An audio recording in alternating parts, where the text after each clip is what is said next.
Hello, it is I, Lowell from Gamer Guides, and today I'd like to break down Hollow Knight Silksong's most frustrating area, Bilewater and the upper reaches called Bilehaven. Not only is this zone filled to the brim with exploding poisonous critters, falling into the leech-infested waters will sap all of Hornet's silk, unless she manages to heal or rest at a bench. What's more, the entire area accumulates in a difficult boss fight featuring waves of enemies to defeat and a long run back to the arena. So here's 5 tips to take the bile out of Bilewater, yes, I'm proud of that title, as well as some extra tips for taking on Groal the Great. First and foremost, you cannot access the upper reaches of Bilewater until you have the Fey Down Cloak from Mount Fey, which gives Hornet a double jump. So if you snuck into Bilewater through the breakable wall in Sinner's Road, or by swimming in the putrid waters east of the entrance to the exhaust organ, turn around and come back later unless you really want the ruined tool from the Weave Nest here right away. So tip number 1, before you take on Bilewater in earnest, I highly recommend upgrading Hornet's Needle 3 times in order to deal much more damage. This is important for making the annoying enemies and the boss much more manageable. You likely upgraded the needle once after defeating the Widow in Belheart by speaking to Pinmaster Pliny. There are 2 pale oils to find in the Citadel that upgrade her needle further.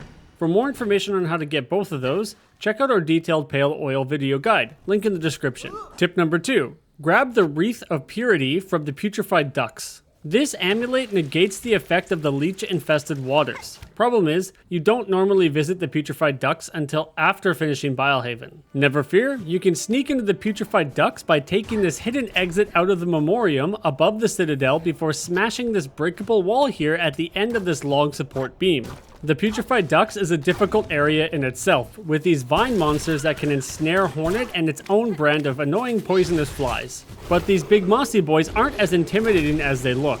In one of the large open rooms, there's an exit in the ceiling that leads to the Wreath of Purity. I wasn't recording for some reason when I came across it, but it's here, I promise. Take a peek at our interactive map over at gamerguides.com proper to get a better idea of the Putrefied Ducks layout. Link in the description. Tip number 3, buy the Ascendant's Grip Amulet from Jubiliana in Songclave.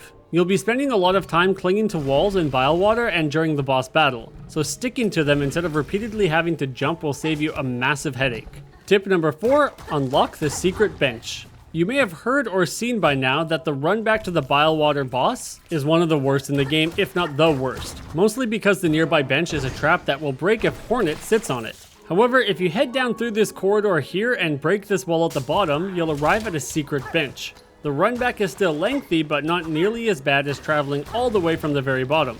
Tip number 5, practice the run back. Groal isn't an easy fight, so getting the run back down is a necessity. You can jump through these traps to avoid them completely, for instance, and down this long corridor, if you keep running with the Silk Speed Amulet equipped, you'll avoid all the mossy bros as they jump up from the grass. The real challenge is platforming up this area with the exploding flies. Don't bother killing them and use the claw line to get some extra reach on your way to the exit. I very much prefer to use the Crest of the Wanderer here. If you don't have that, check our guide for how to get it, because it gives you a simple down air attack to bounce off things with. So now that you've taken these 5 tips to heart, it's time to take on Groal the Great and his fuzzy green friends. In this fight, several waves of enemies will spawn and a huge spiked ball trap will periodically swing from the ceiling. The trick here is to hide up on either the left or right side of the arena. The moss ninjas called Stillkin can't quite reach you with their darts, and these new foes, Stillkin trappers, only throw their little spears downward, making clinging to the corner incredibly safe. Just watch out and listen for the snapping sound of an upcoming spiked ball and jump into the middle of the arena and float about to avoid it.